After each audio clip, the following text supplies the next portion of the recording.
Excellent. It looks like we are just about ready to begin. So welcome everyone. It's my great pleasure to welcome you to this event today with the American Political Science Association, and we're going to be, it's part of the association's look at professional development and supporting members of the discipline and the academy. What we're going to be looking at today is we're going to be looking at being a department chair in an exceptional time. And I can tell you, I was a department chair for 5 years. I've since switched to being an executive director, which is a decanal role. And it's often said that being a department chair is one of the most challenging roles that one can have in academia. I do not think that is exaggerated. And that was said before 2020.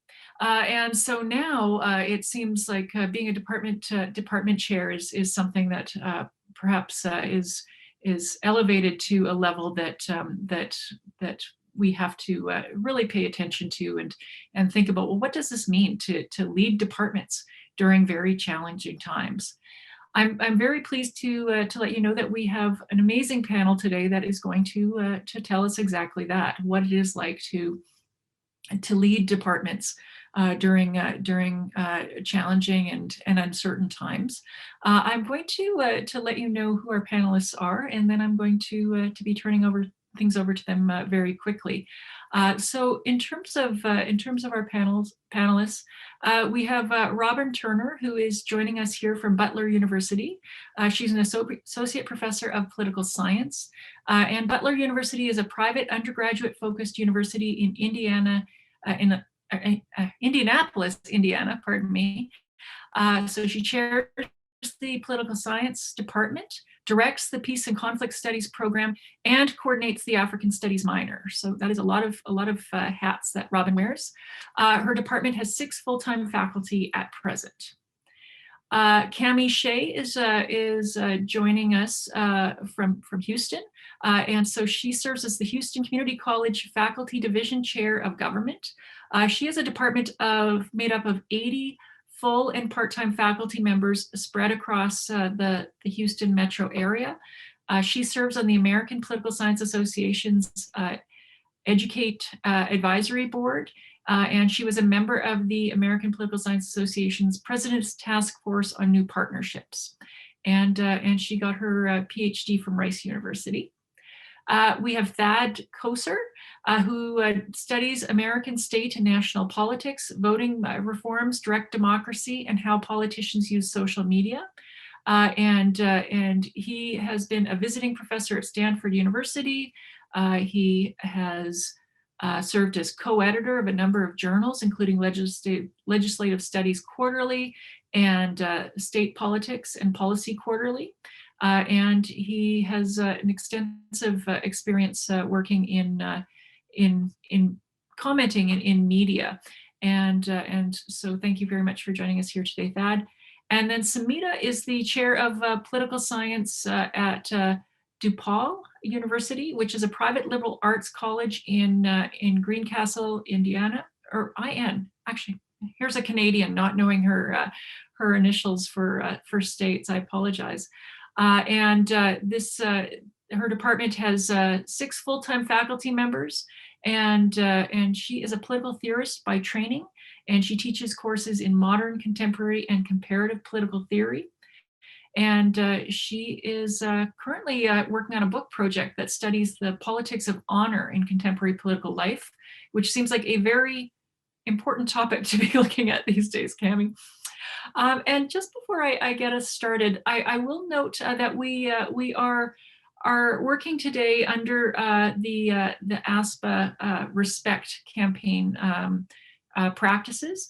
And so this campaign encourages professional respect by and towards all in APSA meetings with respect to attendees and participants at all times. Respect stands for respectful, equitable, safe, professional, and ethical conduct towards all. And the APSA Sexual Harassment Survey Report and Anti-Harassment Policy Code of Conduct means that we are looking at a climate of respect at all times. So I ask everyone to keep that in mind. So with those introductions underway, what we're going to do is our speakers are each going to take about 8 minutes and answer a question that I think will be very informative for all of us. And the question is, what is a particular crisis-related challenge that you have experienced as a department leader, and how have you sought to address it? And based on your experience, what suggestions would you give to other department leaders about how to support students, faculty, instructors, and/or staff during times of anxiety and crisis? And so what we will do is we'll have Smita go first, followed by Cammy, followed by Thad, followed by Robin. And so we'll just move in that order. And I'm going to turn things over to Smita. I'm very excited to hear her response. Hi, everyone. First of all, thank you to APSA for organizing this and for inviting me to be part of this important conversation. So I'm Smita Rahman. I'm the chair of political science at DePauw. And I think Robin and I are the ones with the smallest departments with about 6 or 7 faculty members. I'll just say at the outset, just to frame this, that we've been very fortunate at DePauw that our administration's been very supportive of teaching flexibility from the beginning. So this past year, we've been allowed to choose whether we want to teach in person, remotely, or hybrid. And currently, all but one member of our department's working remotely.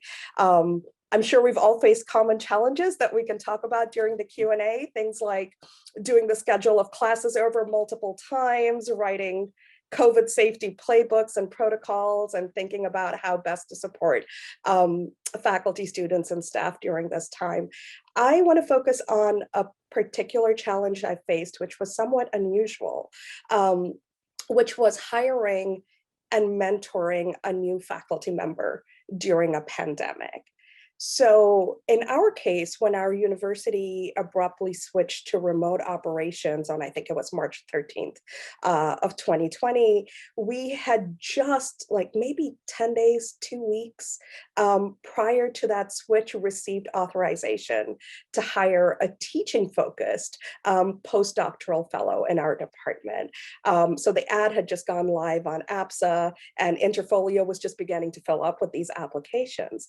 And then of course, everything shuts down, we transition. We had maybe, I'm trying to remember at this point, but maybe a week or 2 weeks off to just navigate the switch. But once it became clear that the search was actually going to be allowed to proceed, we had to figure out how to do it effectively online. So some things were simple, right? For us, the first round of candidate interviews are always conducted via video conference or by the phone. So that was easy enough to do under the circumstances. But for a teaching focused postdoc in particular, and I think for a liberal arts college where teaching is the be all end all of what we do, the mock class that our job candidates do as a teaching demonstration is a crucial part of our hiring process. And to be honest with you, there was just no way to do that very well in the initial couple of weeks of this pandemic situation, right? Remember, this is the end of March, early April, when our students themselves are struggling, trying to figure out how to navigate all of these different remote classes, trying to figure out how to attend their own classes on Zoom or Google Meet, synchronously or asynchronously. So it really wasn't possible at that point to ask even more of them when they were so burdened to get them together for a mock class. So we settled on doing a mock class for just the search committee. And conducting that online via video conference. And, you know, it went well. I think what really helped was establishing a consistent format, letting the candidates know ahead of time how long they would have, that they could use PowerPoints, that, you know, we would have a mock kind of discussion section at the end of their session. And I think overall, that consistency was really helpful. We were able to conduct a rigorous interview process, and we were absolutely thrilled with our hire for the position. Having said all of that, once the hiring was completed, right, the biggest challenge was how do you welcome and integrate a brand new postdoc into our department? This was a little bit more complicated by the fact that, as I said earlier, at DePauw, we were all allowed to choose our own teaching formats, right? And the university really gave flexibility to every instructor to decide on their preferred mode of teaching. So even though a remote teaching option was available, in our case, our postdoc chose an in-person teaching format. And I remember going back and forth with them, like, are you sure? Do you really want to move under the circumstances? Is there anything else I can do to support you? But they were pretty insistent on wanting to teach in person. And I get that completely, especially if you're coming in from a larger research university.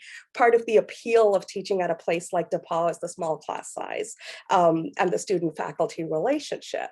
So we got it all set up for our postdoc to teach in person. And then, of course, weeks prior to the fall semester, we're all used to these switches at this point, right? There was an uptick in the number of cases. And so all the in-person classes were switched to hybrid, right? So our postdoc then had to accommodate a certain number of remote students. And so the whole situation, I think, in general, presented a challenge in terms of creating community. And I think one of the hardest things was everybody else in my department chose to teach remotely this academic year. And so we were not on campus, right? So you have a brand new person who's entering our department, who's now there, and nobody else really is. So I have to say Zoom was a lifesaving under these circumstances. I organized happy hours to welcome our new colleague. I made sure to call and email them frequently and even text if they needed support. The other thing I'll say is that part of a teaching postdoc and its appeal is that you get a lot of mentoring and you get a lot of teaching development from your colleagues.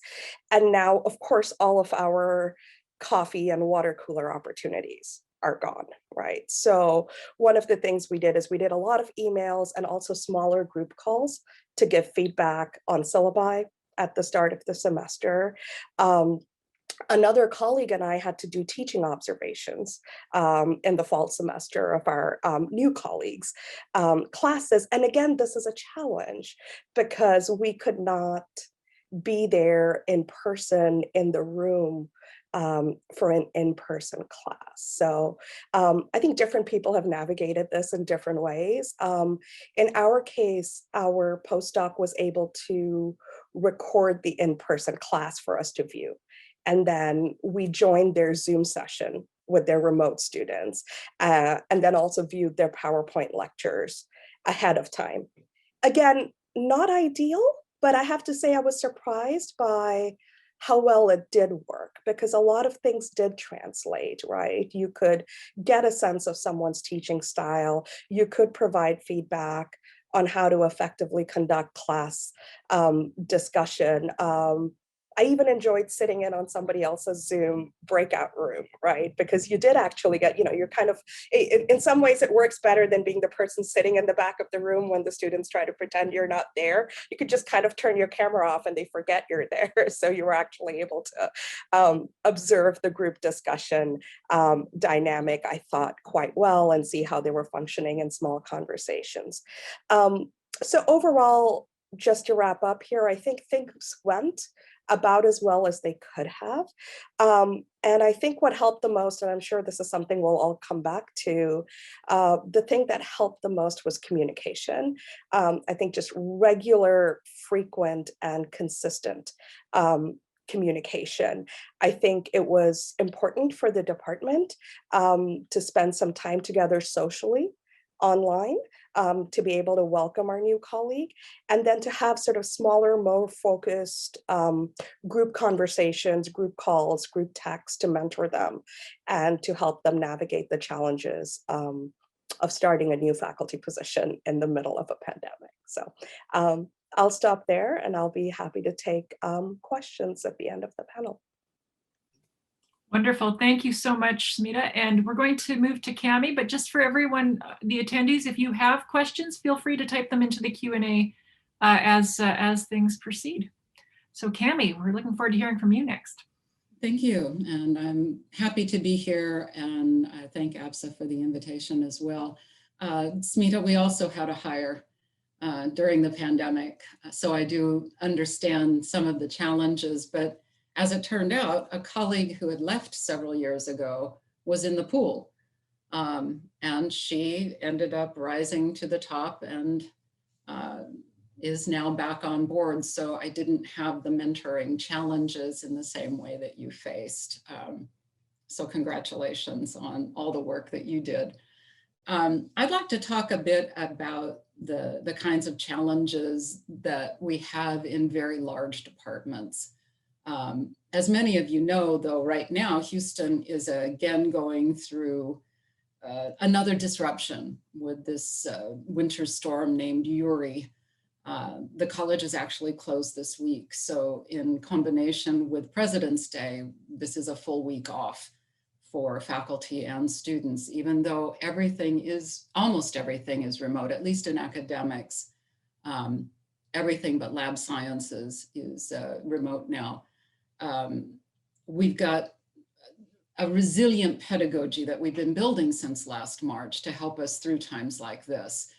So I want to talk a little bit about the kinds of things that we've done to build that resiliency into the department.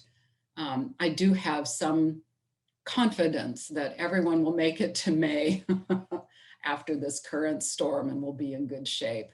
So for background, Houston Community College has an enrollment of more than 45,000 students. And right now we've got about 6,500 enrolled in government classes.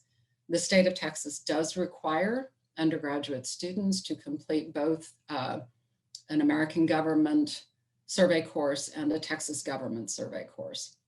So our enrollments are typically quite strong. We're part of the core curriculum for the state of Texas. We've also got about 25 different campus locations spread across the vast Houston metro area, though a number of our campuses are urban, close into the city. We have the largest and most diverse, I should say the most diverse and largest student body, the most international students of any two-year school, at least prior to the pandemic. So we have a number of challenges to meet. And as Loleen mentioned at the start, I've got about 80 faculty members. 27 are full-time and the remainder are adjunct.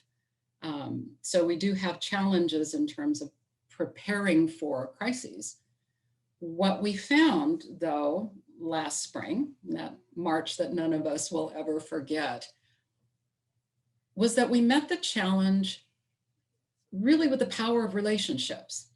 So building on strong relationships that did exist across the full and part-time faculty helped incredibly, and we continue to build those relationships. The pandemic forced everybody to change almost everything about their daily lives. And for almost half of the faculty in the department, that change meant online instruction. About half have been trained, and we run a very large online program at Houston Community College. But we also had half that chose not to over the years. I believe I started teaching online in the late 1990s. So there's a cadre of those of us who've done it for a long time. But there are those who are much more comfortable in the classroom, and moving them into the online environment was a significant challenge. And I think we did it fairly well. So I wanted to talk today about the kinds of things that we've done to lower the costs of getting faculty into the online mode of instruction, and then to deepen the pedagogy as we've gone along over the course of the last it's been a year, to help strengthen the online performance of everybody teaching. So what we did initially was develop and release 2 model courses. that contain the full curriculum that we are required to teach under state law in Texas. And it's the full survey of American or state and local government. And we have model courses that contain everything: discussions, assignments, quizzes, tests, all the curriculum, PowerPoint slides, notes, study questions for students. So we were able to push those out pretty quickly by May. So for the summer sessions, and we do run a fairly robust summer session, we had those model courses in hand for folks teaching in those two areas. That helped tremendously. I also encouraged all the faculty to modify those model courses to reflect their own preferences and their own personalities, but it gave them at least a starting point, and they could build on that. Additionally, Houston Community College made available a kind of crash course in Canvas, which is our LMS. It was a boot camp, and we were able to supplement all of that by calling on mentors. So I put an email call out to all the full and part-time faculty members, asking for folks who felt comfortable enough teaching online or who have taught hybrid and use Canvas, if they would mentor those who really had no experience with online instruction. And the response was strong and really deeply heartening. A lot of folks stepped up, including the adjunct faculty, and we were able to connect the new faculty to strong mentors who could help answer questions or encourage them to teach effectively in this new mode of instruction. The departmental leadership also joined. So my associate chairs, Dr. Veronica Reyna and Dr. Stephen Tran, and I dove in to help mentor the faculty as well, making the change to Canvas. And it worked really, I think, very well. I had some of the longtime faculty members who preferred being face-to-face tell me that maybe they've been wrong all these years, that there really are some benefits to online instruction, and this is kind of cool. So as we get more of that feedback, we're able to build more programs. The relationships, though, that the mentors established continue to this day, almost a year later. Many of them have stayed in touch with their faculty, and that's part of the relationship building that helps in this very large and very distributed faculty across this system. Student evaluations have been strong. We average between a B and B+ since the summer in making this massive change. And a number of our students were not ready for online instruction either. So the faculty have taken Kate Denial's pedagogy of kindness to heart as I pushed that out and said, let's remember to be generous. Let's remember to be kind, because our students are also adversely impacted. Many of our students are students of color, and their communities have been devastated. And a pedagogy of kindness is really a lovely way of maintaining rigor, but opening our hearts and sharing with students that we too are going through these changes and we can get through this together. So that part of relationship building also means building our students in. And again, I think we've done remarkably well. I'll close with this, and I'd really like to thank all of the scholars across the academy who are presenting their research in these amazing Zoom webinars that are being recorded and that are open, largely open access, because we've been able to create a Canvas-based repository, not only of these amazing webinars, so we can build that wonderful research coming out of such a diverse group of political science scholars. And we can link right in the teaching resources area, reducing the costs. We've put in assignments and discussions and all kinds of different material that faculty can draw from. And we've also included a wellness area.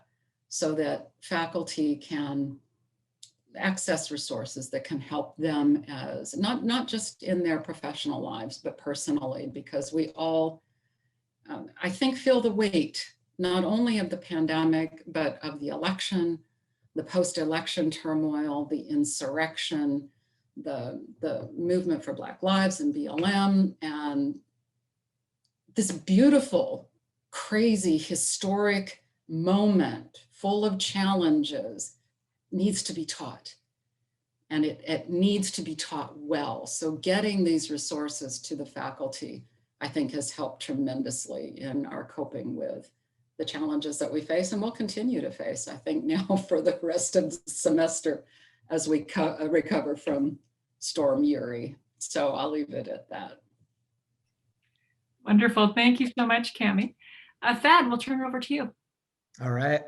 Well, thanks so much. And thanks to APSA for organizing this, because I've already learned so much from Professor Rahman and Shay, as I'm sure I will from Professor Turner. So I want to talk about a challenge at the same time that we've all been addressing the all hands full-time move to support our students while we're pivoting to online education, and also the fiscal shock that has come to a lot of our universities. There was another challenge that hit our university around that same time that I think wasn't as immediately in the job description of a department chair, but I think really was important for chairs to address. And that was the social justice movement that followed the killing of George Floyd. And I want to talk through a little bit about sort of how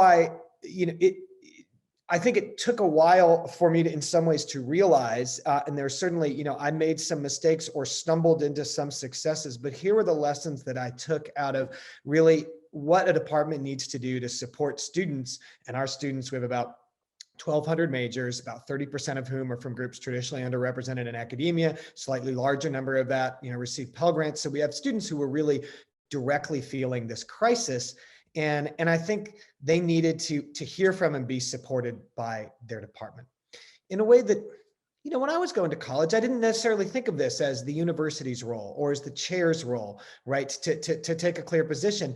But I think universities have now come around to this. And I think the pandemic really pushed us to get into a mode of communicating very directly and interactively with students. So, as many of us learned when the pandemic first hit, a really powerful thing for us to do is to really let students know that we understood that they were facing all these challenges, and that we wanted to hear a lot of their challenges. And each of our professors through Canvas was reaching out with surveys, tell me about the challenges that you personally are feeling, and getting really important information back. And we took that into addressing very explicitly, so we sent out an email that we devised, with the chair, our chair's advisory committee, and working closely with our staff who are on the ground with students, a message about our views on the social justice movement and our support for them immediately afterwards. And that was something that was really important to students, and it was also an opening. We also created a anonymous or they could leave their name way for them to provide feedback about sort of where they were on this, and also steps that they felt their department needed to take to have, this was a time when we were all realizing that our good intentions were not enough to create the climate that we wanted to create, and opening the door to that feedback, I think was really important. And so one of the first lessons that I've taken as a chair from this is that communication is key, that not communicating is a strategic communications choice. It's just usually a bad one, right? That not sending a message sends a message. And it's often really important to send a message, and to send a message to all of the people who make up your community. So one of the mistakes I made in this early on was, we crafted this message, we sent it out to all of our undergraduate majors. We sent it out, we had a message for our faculty, we had a message for our staff, but we hadn't messaged immediately our graduate students, who are also a diverse community, who many of whom were dealing in a very personal way with this. And thankfully, one of those graduate students called me on it, 3 or 4 days after George Floyd said, hey, why aren't you saying anything? Why aren't you bringing us together? And I had a first sort of defensive reaction. Well, wait a minute, I'm saying lots of things. And then I said, you know what, you're right. and she wanted to call a town hall. And I said, great, why don't you call that town hall, and I'm going to follow up with an email endorsing it. And that was an effective strategy, because then it became a student-led effort. And one that was not led by, look, a lot of department chairs are older white males. And so folks like me leading a conversation like that, I've seen in other contexts, has not been the most effective way to lead that conversation. And so we stumbled into a strategy of having this led by our graduate students, led by some of our students of color as well, taking an active role. And that, I think, was more effective. And so when we think about, communications is key, but you don't always have to be the one person hogging the microphone. When you're communicating, I think that's been an important message of leadership. And then finally, I would say that throughout the years, we've tried to take make sure that, it doesn't matter what you say in the short run, it matters what you do in the long run, as we try to work through this and provide, real changes that support our undergraduate students, our graduate students, our faculty, our staff, and our faculty. We've been focused on creating institutions that give all of those groups a voice. So we've assembled a task force that brings in all of those folks and really has them with a strong equal voice. That's been very important, rather than having it just be led by leadership, right? And not be at all led by leadership. We've taken a lot of steps to give our faculty tools to integrate material that speaks to this social justice crisis into their courses. So we have many faculty who are doing that already, and there's a lot of research, but we can just see how powerfully, if you're teaching statistics, there's they can be such a dry subject, but there's a lot of research on things like police reform, on things like policing violence, and introducing those statistics. And so we're pulling on, studies in the top journals that show randomized experiments on police body cams. So it's incredibly rigorous, but that allows our students to connect with the material in a way that they wouldn't connect with whatever stock textbook examples that we're using, and it's speaking to their lives at a time when this is a hugely important thing in our lives. So I think we have not done all of this perfectly. We've tried to create opportunities for people to tell us when we're falling short of our intentions, but it's really been by recognizing that the social justice crisis in the American society broadly is part of the job of political science department leadership, because so many of our students are facing it in their lives, and so much of our research and what we talk about needs to speak to this, right? That we have a special responsibility to speak to it, and recognizing that and trying to use two-way communication and a broader structure of empowering lots of stakeholders, that I think has helped us make hopefully some progress on something that I see as a key challenge to leading a political science department today. Thanks. Thank you very much. And I have to say, just to acknowledge that all of our panelists have been exactly on time. The precision that you've all given to your comments is very impressive. I'm going to turn things over to Robin. Just a reminder to all of our attendees that we welcome you to put some questions into the Q&A, because we will have time for some questions soon. So Robin. So thank you, everyone. Thank you to APSA for this opportunity. I also have really learned a lot from the comments that people have presented so far. And I was worried about going last, but I sort of feel like what Thad said was a great setup for what I'm going to focus on. And just as a sort of reminder, I'm at Butler. It is a small tuition-dependent private institution, and our department has at present 6 full-time faculty, 5 of whom are tenure track. And this is my second year as chair. Before that, the immediately 2 prior years, I was the founding director of the Social Justice and Diversity requirement for our core curriculum.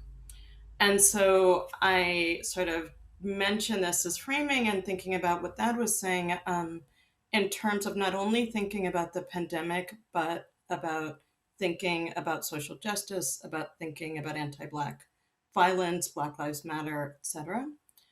And the department I chair is a bit unusual within the discipline in that we are really straightforward, that we're about community engagement.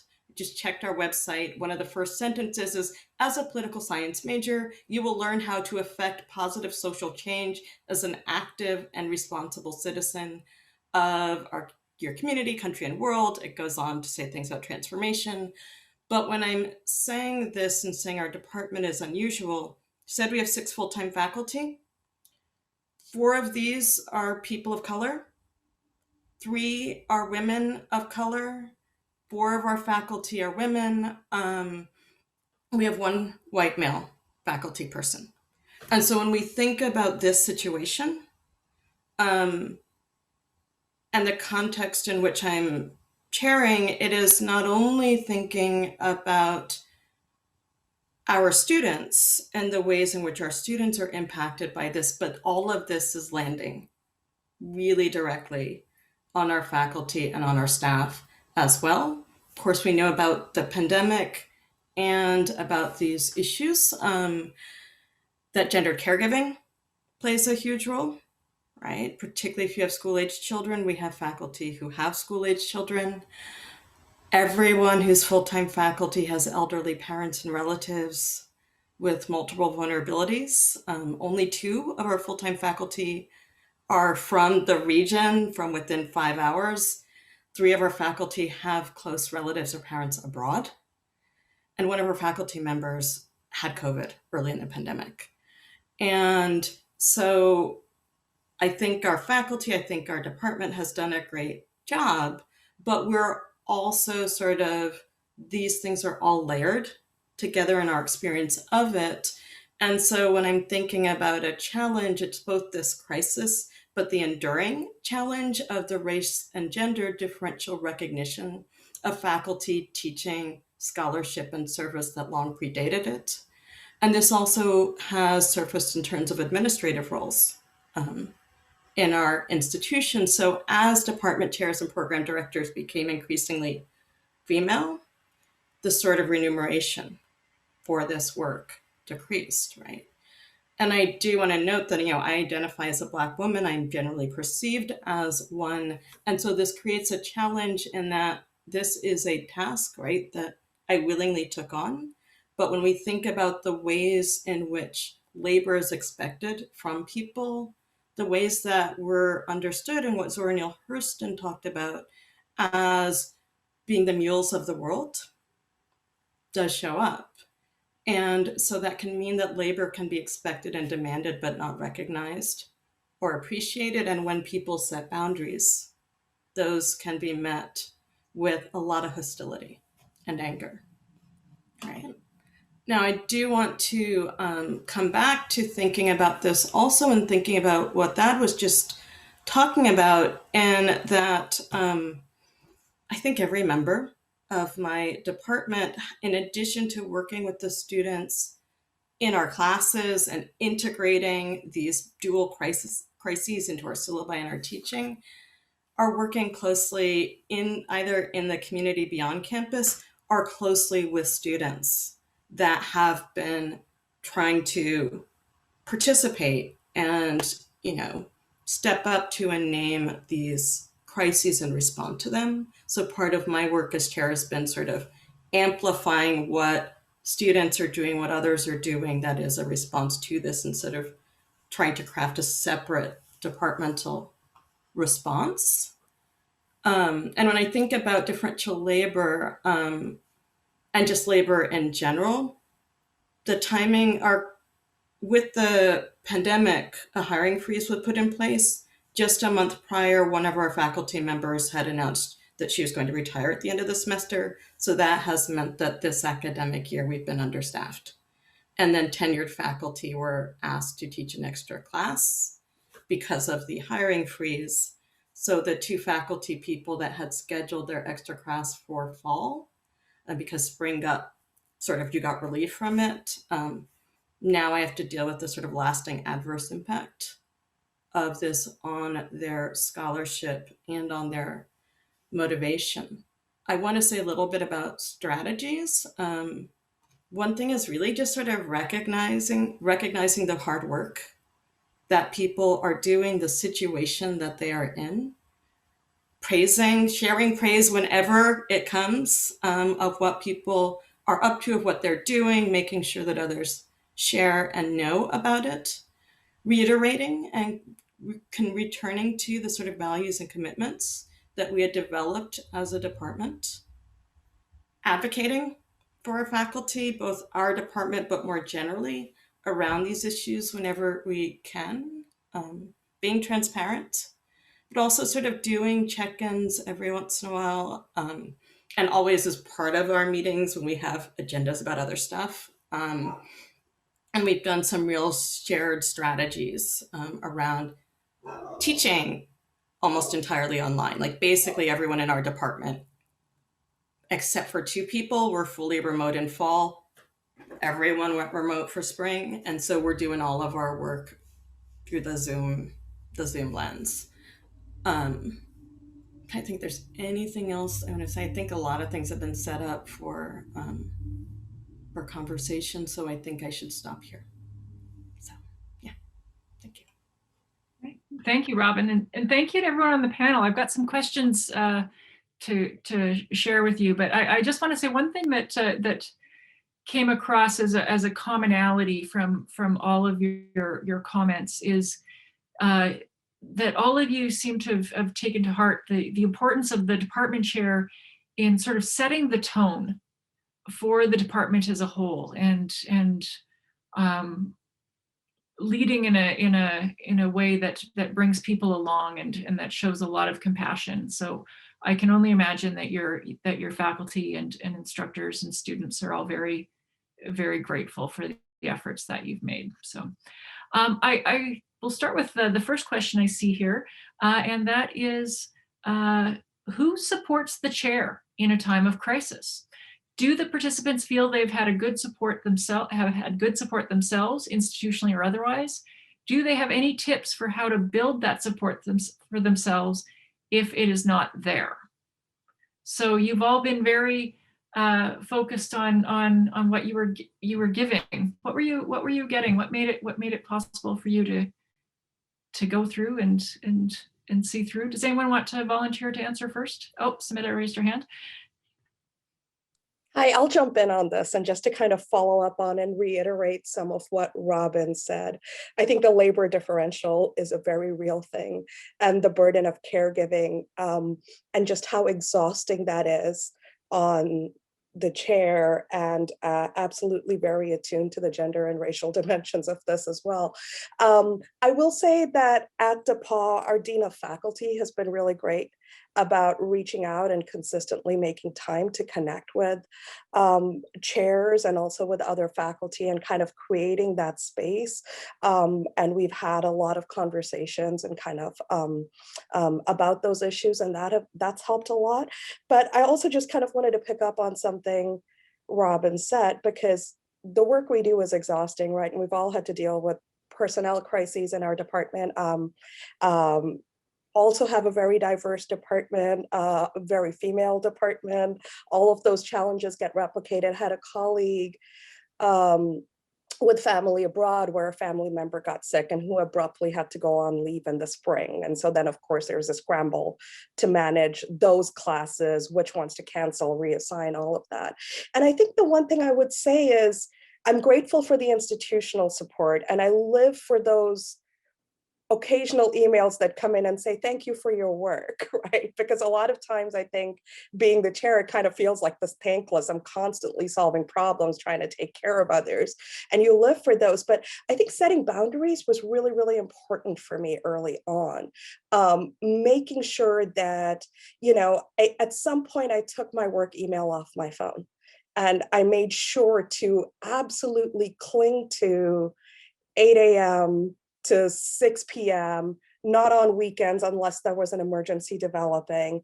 I make sure to send all my emails so my colleagues are not freaked out and they're not getting something in the middle of the night or from a chair adding to their burdens on the weekend, right? But that was really important for my mental health and my sanity, relying on partners and friends and colleagues. And I think informal networks of support, friends from graduate school, friends in my broader network who are currently department chairs.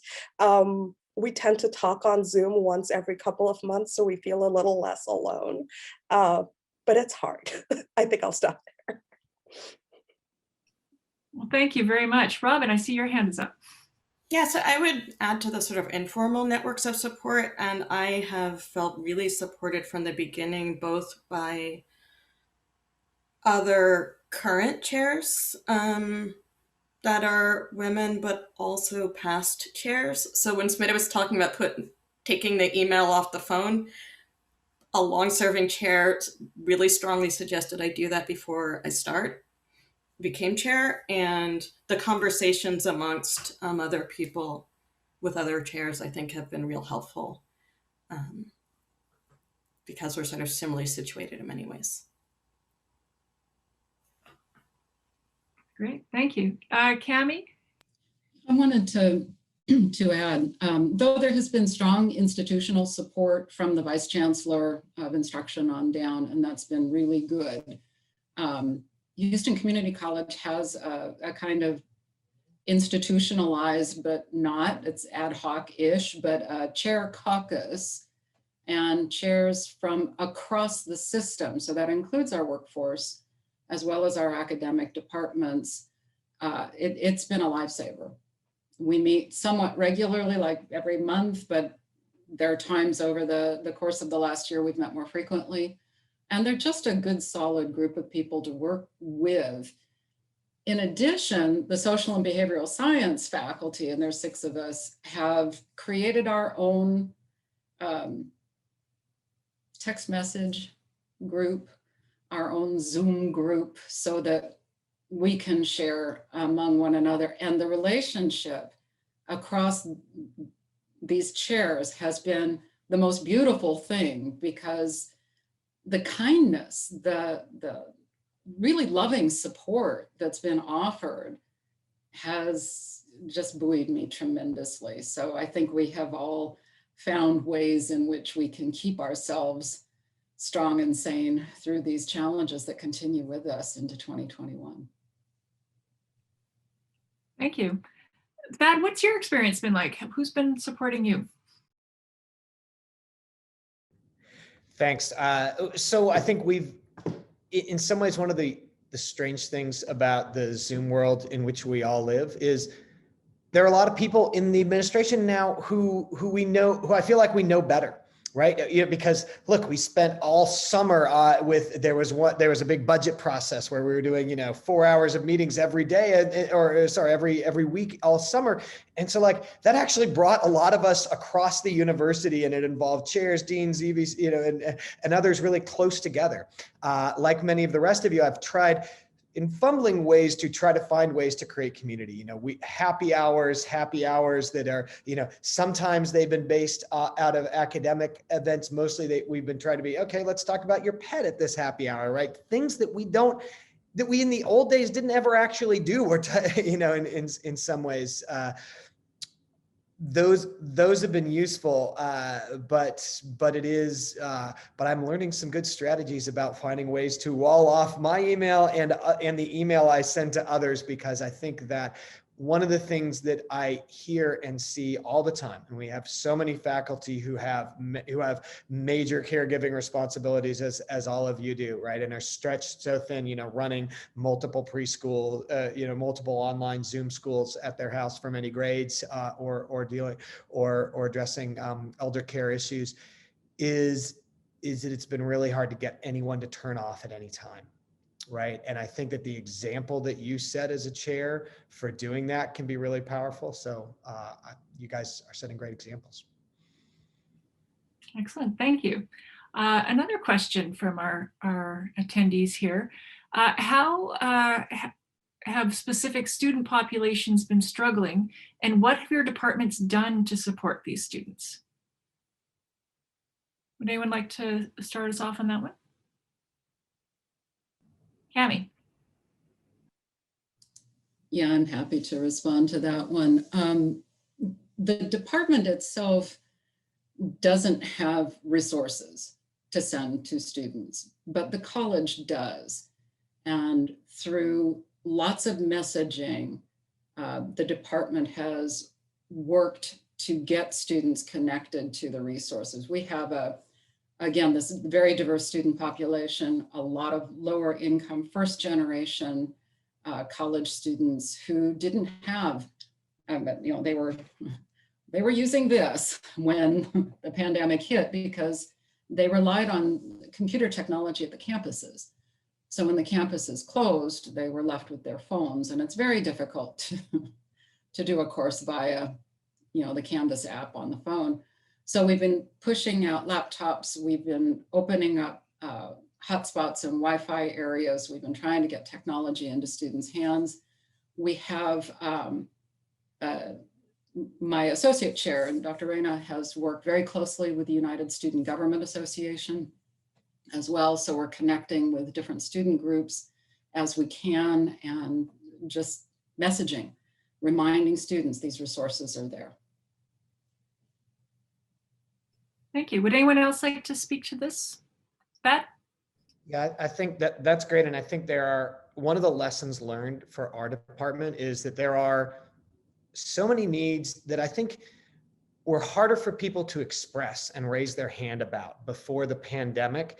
But we've put in place sort of both, I think, in the taking more seriously our need to connect with students in all their realms, not just as students, and in just some of the technologies, right? That has led us to be able to connect students to more of the university resources. So UCSD has a basic needs hub and a food pantry, and we have a lot of unsheltered students, and we've done more outreach to students and been more just explicit about, look, we've got this CARES Act money, right? We have all these resources. We know that many students need this, and being clear about that.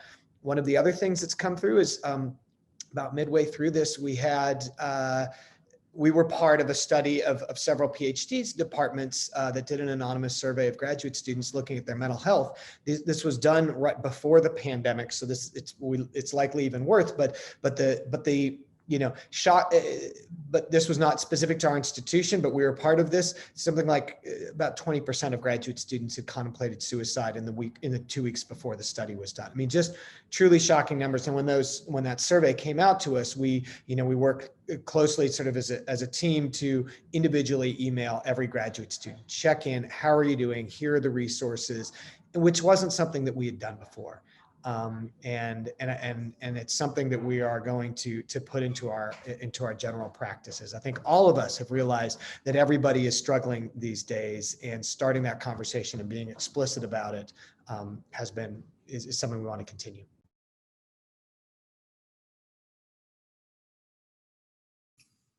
I was on mute. I apologize. Robin, Smita, did you have anything you wanted to add? I do have a final question. Smita? I'll just echo, I think, a lot of what Cammy and Thad said. I think a lot of it is connecting students to those resources, grants for technology, addressing food scarcity issues, all of those things. Also connecting students to mental health resources, I think, has been a big part of what I've been doing. At DePauw, we've got a very robust faculty advising program. And I think, someone like me who has a really high number of advisees, and also encouraging other colleagues to do so, really checking in with those students consistently, because there were things that, unless you actually spend some time with them, you don't know what they're struggling with. They're working a full-time job, falling behind in a class. We all hear about students who ghost their professors, but not all professors really try to find out what's happening there. So then interceding on their behalf, kind of running interference with other colleagues, and kind of encouraging that pedagogy of kindness that I think Cammy was talking about. So I think advising has ballooned into an even bigger part of my life in the last couple of semesters. So Absolutely. the one thing I would add to that is that our department had already sort of added an ongoing agenda item around students of concern, which is really just about like if we're noticing something isn't, seems like it's not working, connecting around that. And now we're doing it sort of digitally, but it is really about connecting students to supports. And in some cases it's the formal advisor, sometimes it's not, but just trying to do that. Excellent, thank you. Well, we are just about out of time, but we have one more question. So I'm going to pose it and then give everyone 30 seconds to give a rapid fire idea. The question is, do you have any practical examples on how to motivate, encourage, or recognize faculty colleagues in specific ways? And this person writes, it's tough when people are working harder while experiencing pay cuts.